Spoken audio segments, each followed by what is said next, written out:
Welcome, everybody. All right, thanks very much indeed. I am obviously here speaking on behalf of the custodians of Tolukuma Gold Mine, which is an awful lot of people. Tolukuma has a long history. We're absolutely blessed to have Patrick Knorn here. Patrick and the old team, Roger Langmead, the Newmont guys, were the ones who actually put the pin on the map that is Tolukuma. And I'm far from an expert in Tolukuma, but I'm happy to give a story about where I got involved and where I'm currently involved, and you know, what I've seen along the way, because it is quite a cracking story. To really start things off, I would just like to say very briefly that I feel for all the people in Turkey today, and over the last few days they've gone through an incredible hardship with the earthquake, and my commiserations to all of those who have passed. And I just think that that active fault zone that runs through Turkey is it's a danger to all people who build a building, I think, and it just needs to be recognised that there's a lot of hardships in the world, and we're very, very lucky to be where we are. So let me click in here so I can advance it. So first of all, I would like to give some recognition. We're also fortunate tonight to have with us the driving force behind my recent involvement at Tolukuma. Ian McPherson's at the back of the speakers area here, and Ian is currently heading up the IPO for Tolu Minerals, which are looking to list on the ASX shortly. Ian's been a fabulous person to work with, very understanding and a great bloke. So if you have any questions of where they're going in the near future, please hit Ian up after the talk. And also to Richard Johnson and Douglas Hutchison, who have helped me develop the independent geologist report that was submitted along with the IPO.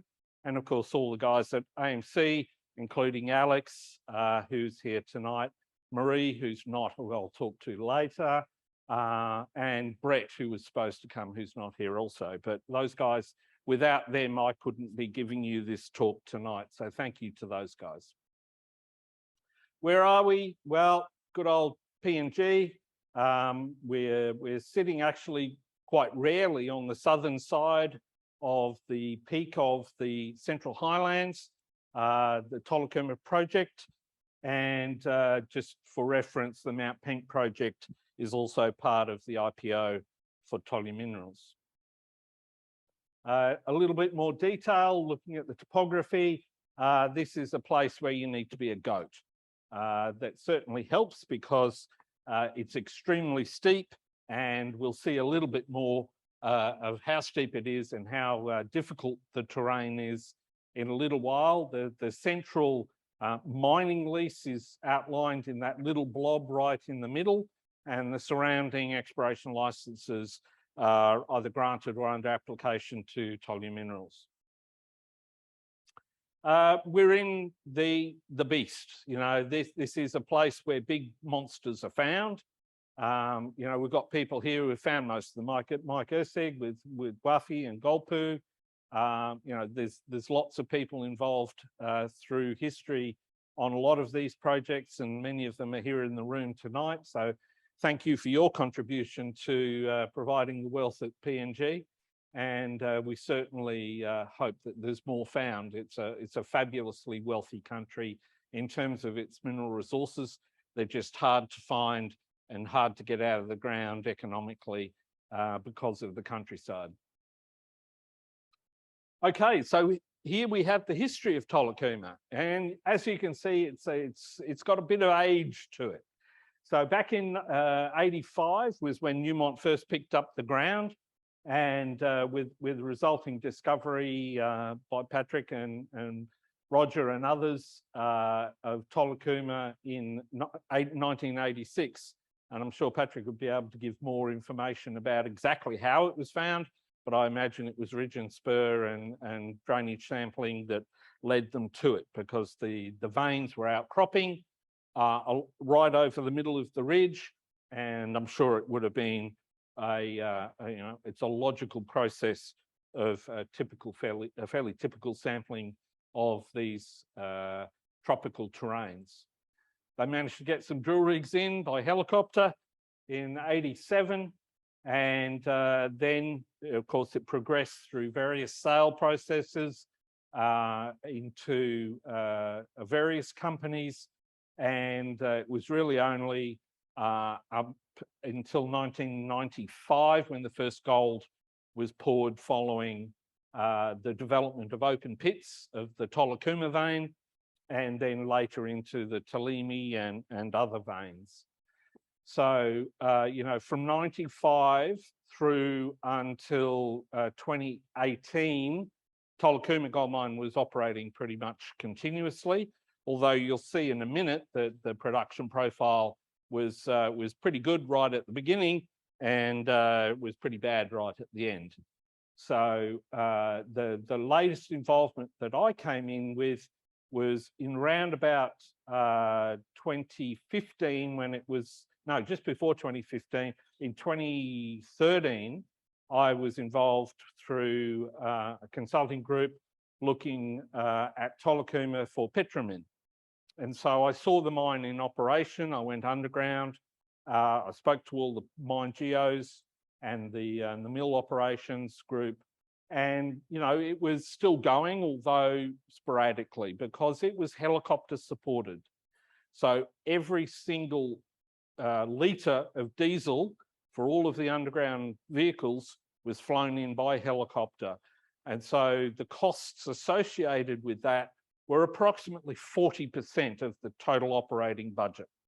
So as you can imagine, that puts an awfully big dent in a relatively small mine and a very large workforce, although their pay schedules may not have been that high at the time. It certainly made an impact that the helicopters, of course, got more and more expensive over time, so it actually increased the costs.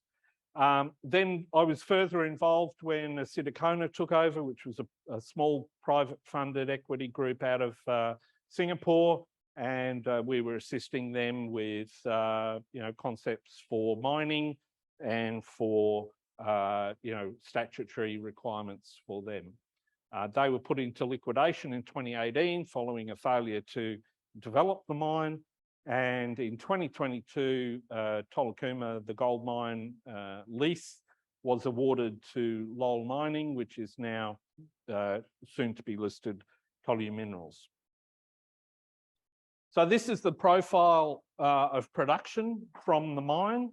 And as you can see, in the early days, when they were mining some of the open pit material that was all soft, free dig type material, there were, upwards of 70,000 ounces a year being produced out of Tolukuma. They've in total produced, nearly 900,000 ounces over the period of production. But as you can see, the mine grade tailed off, production grade, production ounces and in gold and silver tailed off significantly towards the tail end of production. And that was a function of a number of things. There are issues associated with antimony at depth in some of the veins. Antimony causes problems in the cyanide leach, preg-robbing the gold cyanide, reducing the ability for the gold to see the cyanide and preg-robbing it. And so they had to do blending strategies to try and keep the recoveries at a reasonable level. That resulted in them trying to feed more tons at a lower grade, and it evolved into a never-ending loop of not having enough tons and or low enough stibnite antimony values. So a little bit of the geology. I'm certainly not the expert on geology at Tolukuma. There are other people who are far better to describe the full geological scenario at Tolukuma, but this is the general PNG map, and we're sitting in that sort of southeast quadrant, where we're up against the Kagi metamorphics and the volcanics, and the mineralisation is hosted within the volcanics that at a regional scale you don't even see as a blip on the map. At a local scale, with the mining leases and the surrounding exploration licenses, we can see the slates and the phyllites of the Cretaceous in the brown. The green material there is the Miocene to Pliocene volcanics, and the red there is the diorites and microdiorites. So it's a fairly structurally controlled beast, lots of bits and pieces of rock types associated with Tolukuma. If we zoom in a little bit more now into the actual mining lease and have a look there at the regional RTP magnetics, we can see what is interpreted to be the igneous complex that basically is the heat source for the epithermal fluids. So Tolukuma is a classic high-level epithermal gold-silver deposit sitting in the boiling zone, and it's all structurally controlled.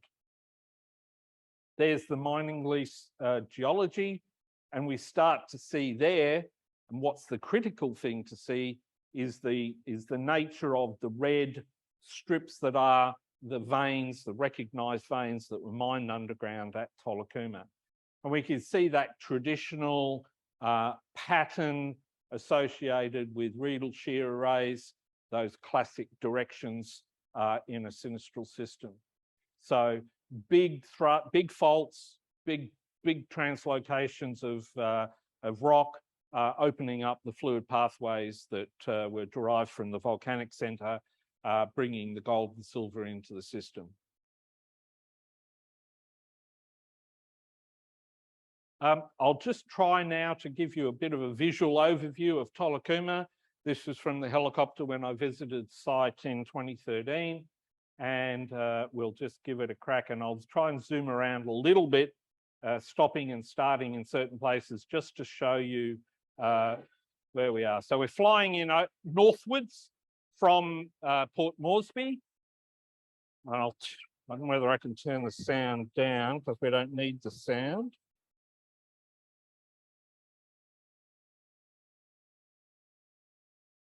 Uh-oh. How do I turn the sound off? No, it's still coming through. Doesn't matter. Anyway, so let me just pause it there.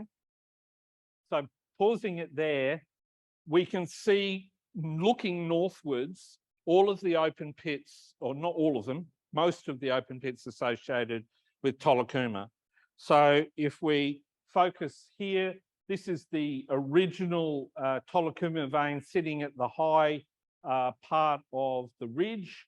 And this brown material is all backfill. It's actually all processed tailings from the mill that was pushed back into the open pit because they did have riverine disposal of tailings, but they also tried to get rid of as much of the tailings as possible into the old open pits. So this topography, and we'll talk about this in a minute from a resource estimation point of view, it masks what was actually mined out.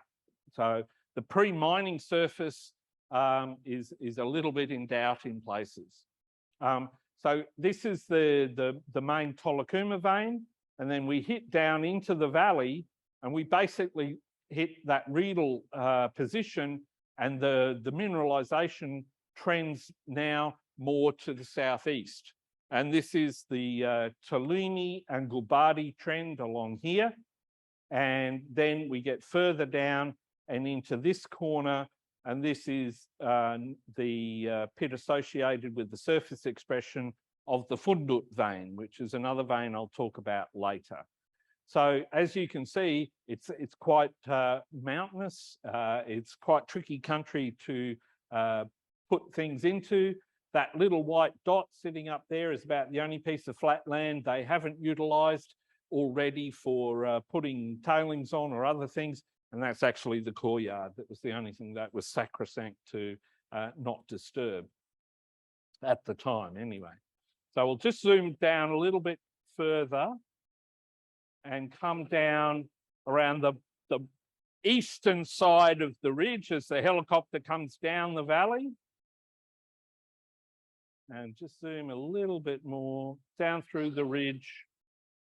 Of course, the locals use the ridge top for their for most of their habitation.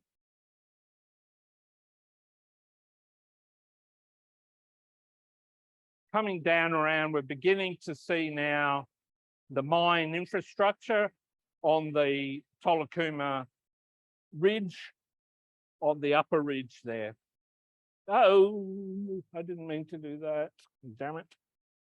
Sorry, I'll just restart that and zoom to there. So we come down the ridge, around the corner, and there's Tolukuma. Keep going and about there. And we can see these hillsides are as steep as you can get. This is all outcrop on the ridge adjacent. It's the adjacent ridge to the Tolukuma ridge. Here's the mine over here on the right-hand side, and the mine village and associated villages areas. The mine laydown area. And up here, we've got the other open pits, the 120 vein, and the upper expressions of the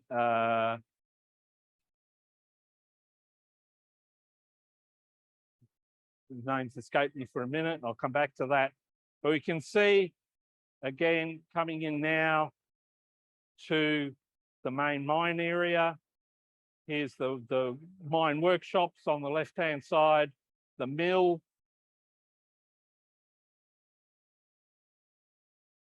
So that's the mine workshops. This is the mill. And this little tiny area here is the ROM pad and the primary crusher going into the main plant. This is the helicopter pad here that we're heading to. And all of the surrounding tanks are associated with the diesel storage for the workshop. So I'll end that there, if I can find my mouse. And try going down. So yeah, try to, you know, the old open pit mining was done very effectively in the early days. There were a couple of phases of open pit mining where in actual fact you can see underground development that has since been mined out in the open pits, because they discovered the Tolimi pit underground. They mined out Tolukuma in the open pit and they then went underground. They followed the Tolukuma vein and then turned left into the Tolimi vein. And it's at that point they mined upwards, and you can see the old development in the Tolimi vein that's now been taken out by the open pit when they recognised that vein was there. So it's quite a complex mixture of history in terms of how it was mined. So I've just shown here a bit of the 3D topography overlain by the geology. In this case, we're looking from north to south.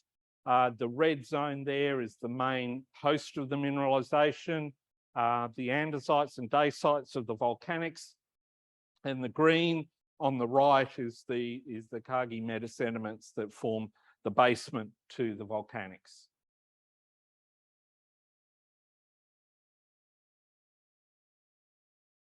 I'm just going to quickly show you through the mine boards that they had in the mine for teaching the new geologists coming in what the various rock types look like, which is such a fabulous way to teach people. Certainly was very useful visual evidence for me. So these are the various unmineralized rock types with breccias of various alterations, you know, volcanics, hydrothermals, fault breccias, the what are they calling that? Basaltic andesite, sorry, and the metasediments on the bottom right-hand side. So it's certainly a range, and a lot of them are highly altered. So they even, these ones which are unmineralized are not necessarily unaltered. They've all had a lot of juice flown through them, and it's only in the veins that the gold has been really deposited. Looking now at the mineralization, that beautiful Ginguro mineralization, gold, silver, black gold, effectively. Very classic epithermal. Typical range of textures from coxcomb to all of the traditional epithermal styles, and you get gold in a lot of them, but you can often have beautiful textured silica adularia with all the right sort of textures, but have very low gold. So you had to be in the right zone, had to be broken open several times to really get that high grade. So there's just some more examples. And they coded them reasonably well in the database. The database is a long story of tragedy, really, in that, as I sort of was talking to some of the guys earlier on, digital storage of information is a wonderful thing. I actually spent the best part of 3 days going through all the mine records in filing cabinets in the mine to basically verify the downhole survey. And that was because I didn't trust the downhole surveys and the records that have been kept. And I spent 3 days fully verifying all the downhole survey information that they had, looking at all the old single shot camera and verifying the azimuth and dip as best I could, because that was one area that I was quite scared of, is that the data wasn't properly located in the database. Despite doing that, there were still, you've got to remember that these were early days drilling, and many of them were like 50 to 100 meter space single shots. And so your trust in the absolute position of every sample is a little bit uncertain in places. And in many places, not many cases, in some cases, you've got extremely high confidence survey from face samples. You know exactly where the vein is because they're mining it. And you've got a drill hole just adjacent to it, and all of a sudden the vein's about 5 meters into the hanging wall. And you go, I don't think so. I think it's the vein, and it's 5 meters out of place because the downhole survey is not accurate enough.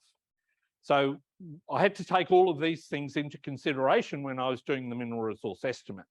Many people would count face samples as being as close to measured as you can get, because you're taking those samples, you've got a good 3D location, it's being mined, you can down dip it a little way and you've got measured down dip. The problem I've got from a mineral resource overall is that some of this data is still a little bit dodgy. So the mineral resources you see at the end of the day is all inferred. Just the last picture of some of the other rock types. Classic coliform, beautiful classic epithermal textures. There it is in real life. That's the Tolukuma vein, relatively high up, not too deep. Pretty much, as you can see, pretty sharp contacts on both sides. Not always as clear in some areas. You do get some areas where you get you take hang wall and footwall samples, and they're going 20 and 30 grams as well. So it's all to do with the proportion of veins in the hang wall and footwall around it. But generally, the host rocks have 0 grade. So it's all about vein density. So my process involvement of late, apart from generating the independent geology report, is to rerun the estimation, because the estimation hadn't been done in full since about 2018, I think.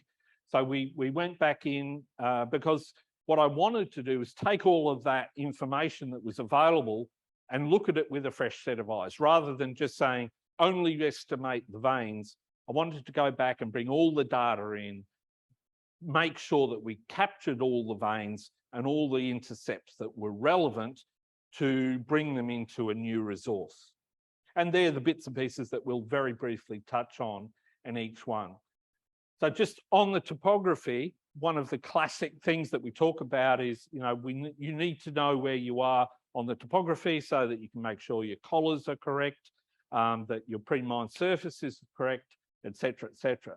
The latest pickup that I obtained from the mine surveyors was from 2019, and it did not include the hard rock surface. So the estimate was always going to be, well, where you've got backfill on surface from these tailings dumps, all of a sudden you've got the Tolukuma vein shooting through to a mine surface that is actually not real. And you've got potential ounces in that vein that is being predicted that is actually not there. It was mined out because the pre-mine surface wasn't valid. So that took a bit of time playing around. What I luckily did was I actually, for the first time, incorporated all of the face sample data along with the drilling data, and the face sample data included all of the pit samples. And the pit sample suddenly said, here are these horizontal, probably trenches that they dug into the pits for their grade control. And it was, oh, well, they've obviously mined that. Here are these horizontal samples. They're not drill holes, they're pit samples. And so I was able to bring the surface down to as close as I could the pre-mine of the post-mining surface, pre-dumping surface. So there's a mixture here. What we're looking at here is the green is obviously the post-mining topography, and I've included in there drill holes, face samples, and pit samples to show you what was actually above surface in those open pits. And it's really interesting to see in that picture when you look. This is the Tolukuma vein with the lot of information, and that was all done fairly early on with drilling and then grade control. Down here, we turn the bend into the Tolimi vein, which is this vein on the northern side, and the Gulbadi vein that sits very close to this very sharp hillside. And the beauty of this is that you can actually see the Tolimi vein feathering around this corner. There are lots and lots of little veins as it branches around this sharp corner that's resulted in good grade over a wide interval in the pit and made the Tolimi pit one of the best pits. Even though the overall grade was higher in the Tolukuma vein, the Tolimi pit was better because it had more material, it had a larger tonnage. So looking at the database in its entirety, that is all of the information. There's over 1,000 drill holes, over 1,500 pit samples or trenches effectively, and 16,600 face samples. So this thing has got a lot of information associated with it. And those face samples, of course, are hanging wall, vein, footwall type samples, and we'll talk about that in a minute. What you will obviously notice is that there's very few drill holes which have been entirely sampled. They were all selectively sampled. So where the geologists interpreted the vein material, they assayed just the vein material because their assay labs were only on site dominantly until very late in the day. So they had a local mine lab, which I visited, and it was quite a good little lab, little AA machine, and they did extraction by DIBK using the AA to determine the gold, and just classic aqua regia for silver plus the other elements. So this drill hole database, whilst it's a lot of drilling, hasn't got an enormous number of samples in it. And that doesn't really help what would be expected nowadays of having a beautiful multi-element data set over the entire suite that could potentially lead you into blind mineralization that the drill hole has just missed, because that's what we do these days. We use that multi-element data set to tell us if we're getting into alteration zones that could potentially lead to another vein occurrence. If we look at just the diamond drilling associated with the vein intercepts that I've used in the mineral resource estimation, we've actually only got 340 of those with vein intercepts that I've utilized in the resource estimation. So there's if we go back one and we see that all of this mineralization, this is, you know, virtually everything. I could turn on just the +1 gram things, and there's a plethora of +1 gram intercepts outside of the veins. Literally, I don't know, thousands of samples +1 grams that are not included in the resource. So does that mean there's potentially economic? No, not necessarily, because this is a, you know, it's an epithermal system. They've got lots of small veins everywhere. But it just goes to show that there's just not really been the ability to focus in on all those small veins. What they focused on was chasing the veins for the mining, for the grade, for the mill. So from an exploration point of view, I think there's not only enormous potential within the bounds of the existing footprint of the Tolukuma, but outside of it, there's a lot of material that needs to be followed up on in terms of grade. If we look purely at the face samples, there they all are within the veins and the crosscuts that were mined. And if I could bring it up in Leapfrog, I'd be able to spin it around and show you all the detail. But just to locate a few things, so here we're dealing with the portal. So that's at the you know, the Tolukuma mill end of things. Going down, this is the main portal drive down through the back to the Milliambra drive out the back. This is, if you turn left, you go into the Tinnabar vein and then on into the Zine vein. Here we've got the Tolukuma vein that was the original underground development, turning left into the Talimi vein that turned into the Gulbadi vein back here, and various splays off that at Gulbadi X and a few other bits and pieces.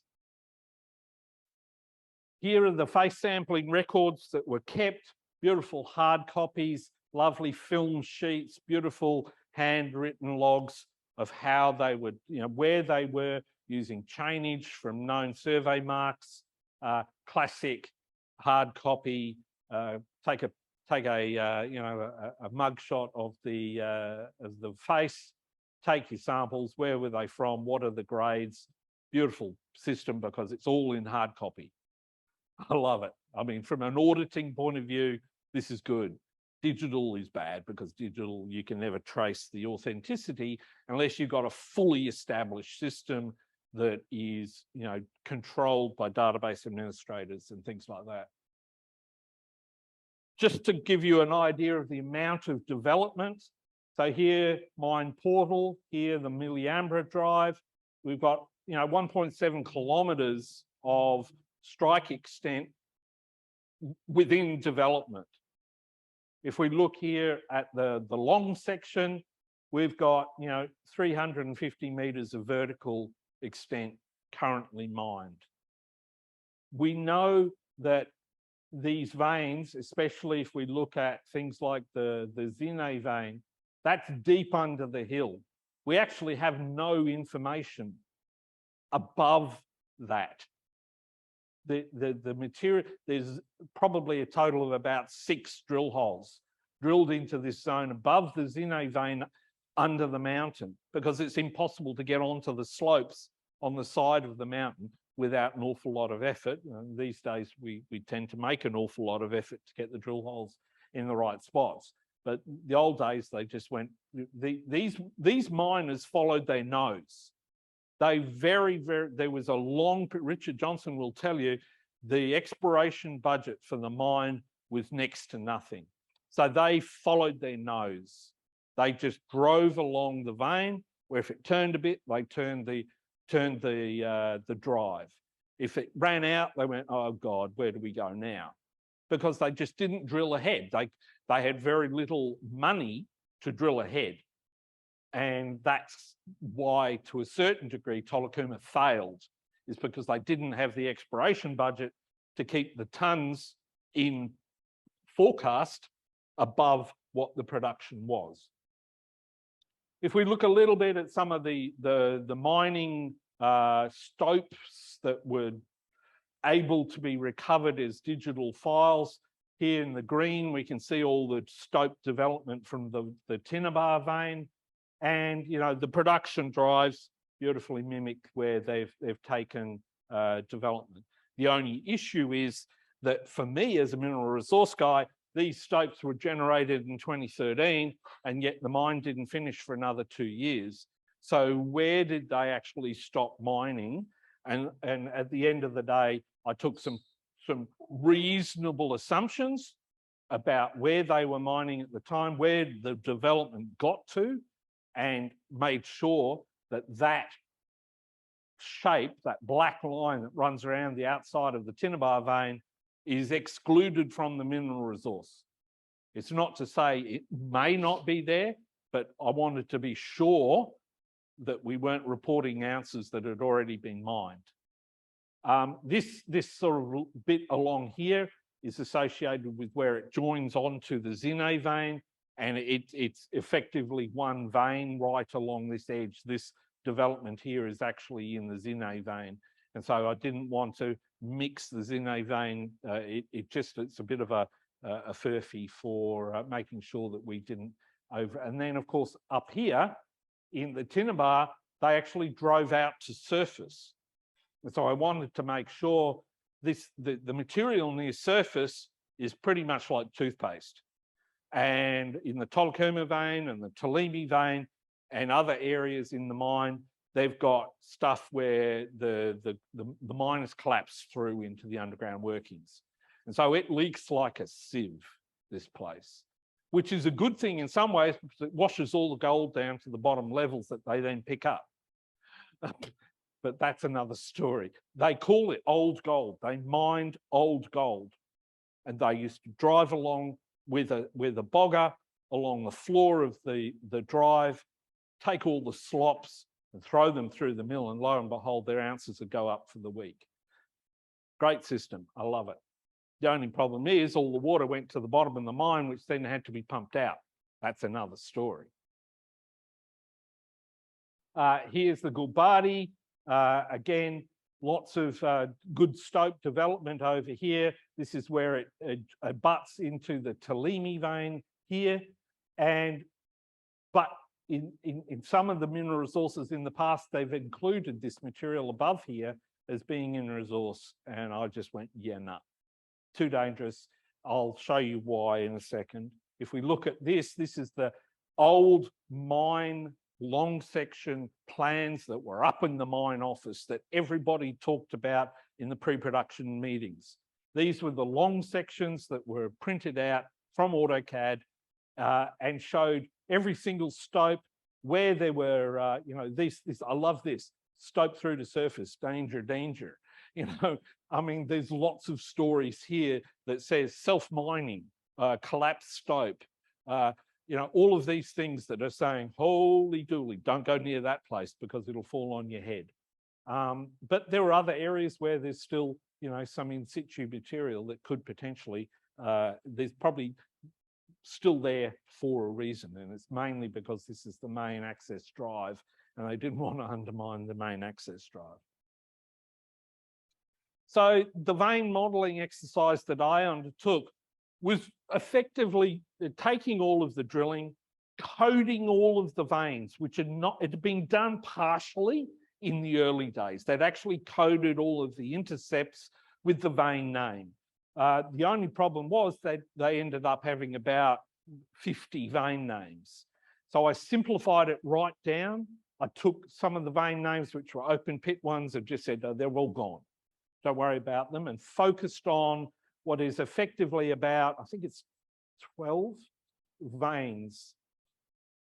And looking at them beautifully in Leapfrog, you can start by colouring them by vein name. You can see, oh, this one's called Gulbadi. It's not Gulbadi, it's in the Tolukuma vein, and sorted out the database so that the veins were associated with the right spatial vein name, so that then those intercepts could be incorporated in the mineral resource estimate.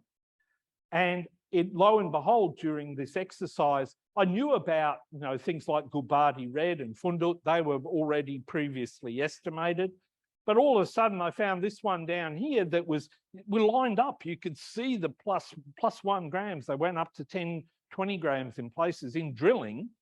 That the drilling had been done from the Miliampra drive up here, down this way. And I said, well, this is a vein. You can see it. We're on the other side of this big structure that is the Zine vein that runs through here. It's one of the bigger veins, and Zine obviously was mined very effectively for a long time.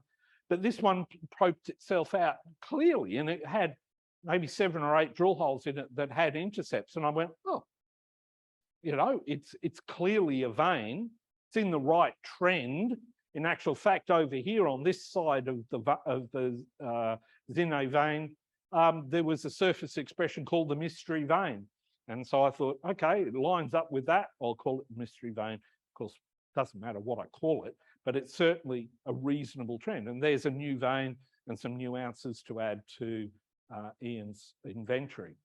But the beauty is that you can start to see right along this length of the Zine vein that turns into the 120 vein that heads northwards, the Gulfinis trend, which is just below the mill over here.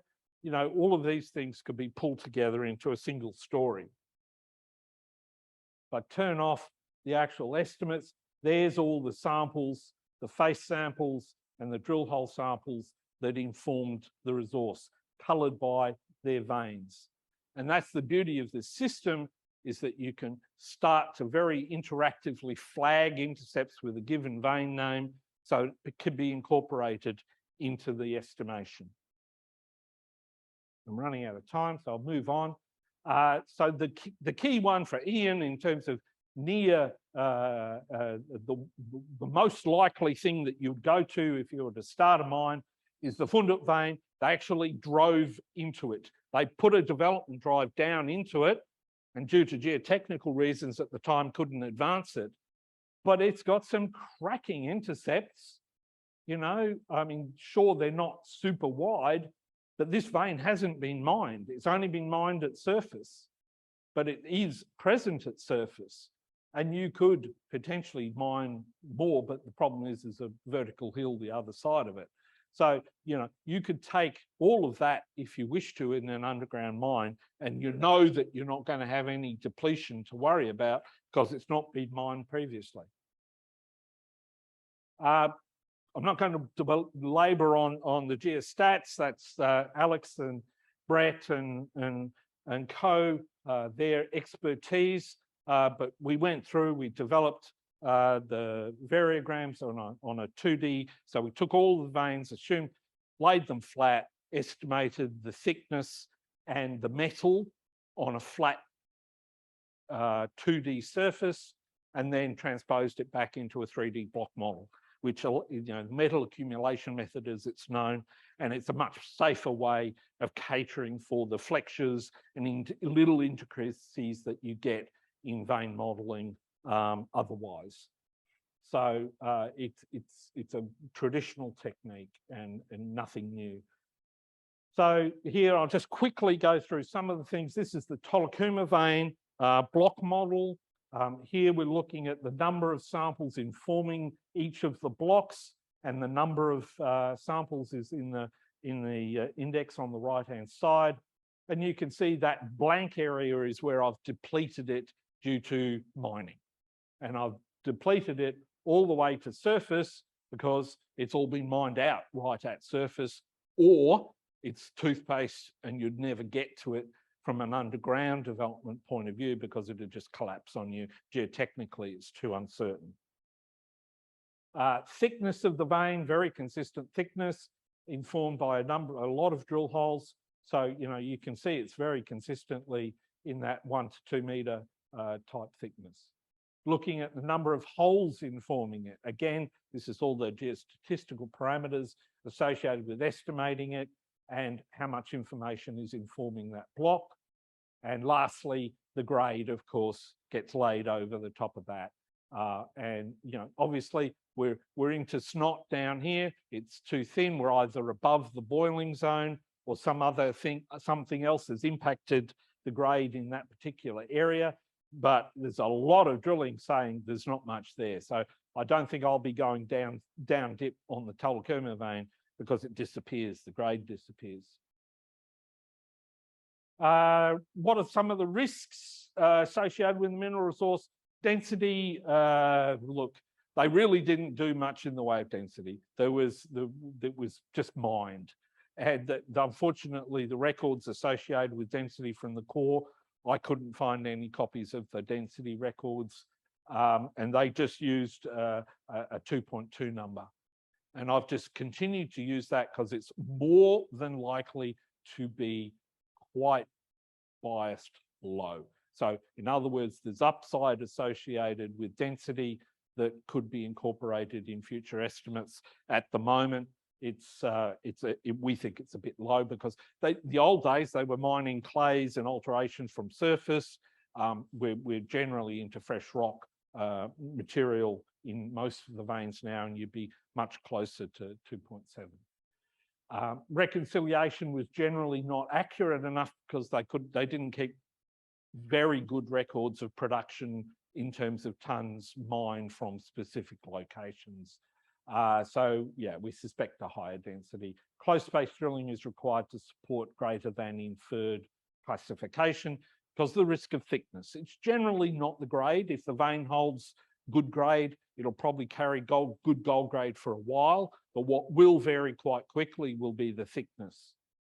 And then I've talked previously about the impact of antimony on gold recovery. Opportunities, well, you know, the near-time opportunities are the Fundut vein, high grade, already got development into it, just takes a little bit of dewatering, not a lot, to get to, and with a bit of luck and some drilling from the Milliambra just to confirm some of the thickness grade, you know, you'd be able to start strike driving along that to get the estimates to a higher level of confidence and be able to start mining. Gulbadi Red is deeper down off to the east of the Zine vein. It's got a bit of a mixed patch of drilling. There's some good results, there's some pretty average results. I think, again, just needs a bit more drilling to bring it up. And there's the mystery vein again, which is as yet under-drilled to predict whether it could be economic or not. So there's the final numbers from the estimate, you know, 1.6 million tonnes, 10 gram for around about 500,000 ounces. So lastly, thanks very much indeed. I'd love to be able to tell a story. I think Tolukuma, this is just purely the mine area. If we look at the regional exploration area, oh my God, it is a classic. There is just so many outcropping veins going high grade that need to be drilled out a little bit further. But I'll open the floor to questions. Thanks, Rod.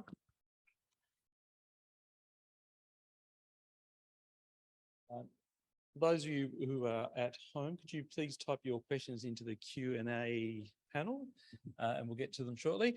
And for those of you who are here and have questions for Rod, I have the talking stick. Please put your hand up. I'll give it to you so the people at home can hear your question. It gets recorded for posterity, and Rod will answer as well as he can. Any questions? Here's one. Yeah, Rod, is this working? Yeah. Oh, good one. With the, you know, when you said the the previous group used riverine tails for disposal. I know you're going underground now, which is lesser tails, but in such mountainous country, how are you going to contain the tails? Well, good question. There are my understanding is that the permits for riverine disposal are still current. So, subject to the approval and of the government and associated bodies, and of course the local people, will be key to understanding whether riverine disposal is reliable or not. The secondary thing that's happening is that there will be studies undertaken, as I understand it, to consider other options for dry stack tailings. The location of those dry stack tailings is problematic because there's really, you're dealing with whatever it is, 20 metres of rain a year or thereabouts. So there's a hell of a lot of rain that you have to consider. So, I mean, Ian would be better placed to answer that question in detail, but it's a consideration. But as it stands at the moment, my understanding is that there is permission for riverine tailings. Obviously, you've got to have the permission and understanding of the people that it's not going to pollute their water and all those sorts of things. Ian. Well, I'll pick up on that. Talking, mate. Sorry, Simon. Yeah, just to confirm that the mine is indeed fully permitted for riverine tailings disposal. However, part of our restart strategy is to move away from riverine tailings disposal. And as Rod mentioned, we are looking at two alternatives right now. One being a dry stack solution, which is difficult in this terrain and with 4 meters of rain, not 20, Rod. Sorry. And the other is fully cemented tails back underground, which is probably the more likely of the two. But those studies are yet to be done, and they'll be one of the first things that we do commission into the next stage post the IPO. Thanks. Simon? Yeah, would I be right in assuming you define the veins as 3D solids? Yes. If so, what was the criteria for defining the veins? Okay, so I used using the leapfrog vein system, so using the actual thickness of the intercepts, not the thickness, but the actual point on the drill holes or the face samples to define the hanging wall and the footwall position. And then that then becomes the vein. How did you define those boundaries? Were they grades or geology or what? Defined generally by geology. So where there's logged vein, it was tagged as, because it's vein material, was specifically, so it wasn't grade related, it was specifically vein related.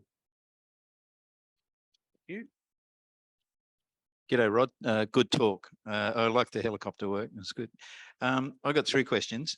When you say that the vein shuts off at depth, are you talking about the quartz shuts off? Does it just become a shear zone underneath those ore chutes, or does it actually got just barren quartz? It actually it disappears to all intents and purposes. So the actual vein quartz disappears and the grade disappears. There is for example, at the base of the Tinnabar vein, they actually stopped mining downwards because they hit the metamorphics.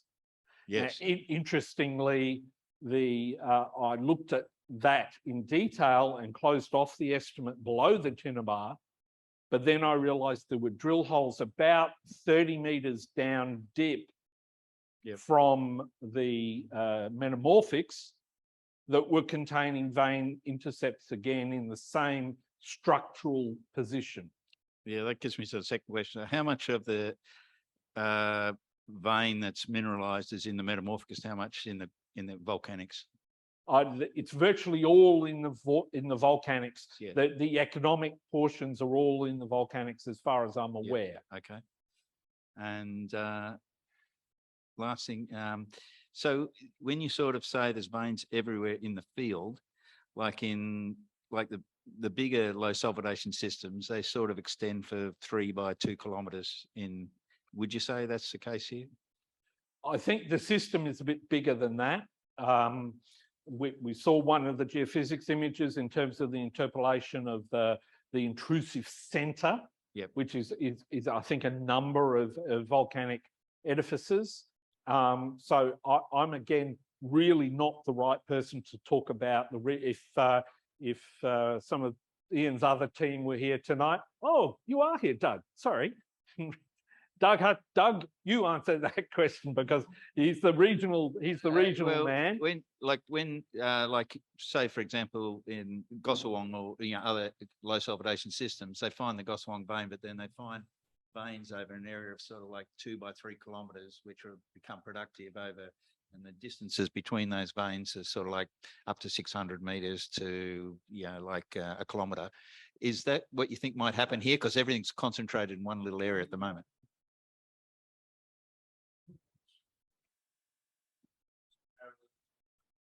Well, there's a whole series of veins off to the east of the Tolukuma system that have been found. A lot of them were found by Newmont originally, that have been worked on. Some of them drilled, and one of them has a resource. Yes, so the answer is yes. There's a whole series of veins, yes. Yep. Question for me. Most epithermals that I've seen all are strongly shoot controlled. Is this evident in there, and how do you control that? No, there's no real that I can pick up in the elements that were analysed for that. You see a lot of transitional or strong shoot development. They're very much controlled by your Riedel shear array positions, and it cracks open. It cracks all the way along between the two major structures. So there is thickening and thinning of the veins themselves, but I don't see. I think there's some evidence in some. I think Richard's described to me that you can see some plunging component to some of the mineralisation in some of the areas, but it's not particularly evident in the grade distribution at the face sample level. Okay, and do you start seeing base metals at depth, or are that not evident You yet? certainly see elevated antimony and lead as you go deeper. Certainly in the Zine vein, there at depth was there. That was the one of the reasons the mine ran into trouble, because they still could access reasonable grade at the bottom of the Zine vein, but it was high antimony and they had nowhere else to go to blend it. And so they ended up trying to mine old open pits and scrappy dirt at less than 1 gram to feed the mill to blend out the antimony issue. Just before we get next one on the floor, I think there's a question at home. Oh, comments. Oh, Richard's there. G'day, Richard. Oh, there he comes. Richard says, well done, well done. Oh, there you go. Question on the floor? No, there it is. Sorry. And Rod, for your resource work, for the inferred resource you come up with, what's the percentage of face samples you used as versus drill results? And did you see any disparity between the two? Good question. Of course, geochemically, statistically, they're chalk and cheese. In the context of you do not get geostatistically continuity in the drilling like you do in the face samples.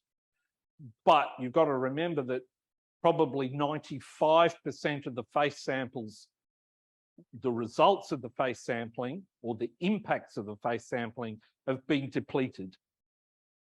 So whilst it's the wrong thing to do in terms of estimation, mixing those data sets, the impact is very small, because we strictly limited the impact down dip of the face samples to reduce the impact of pushing grade into zones that was not certain. We basically mitigated that risk by limiting the grade distribution from the face samples.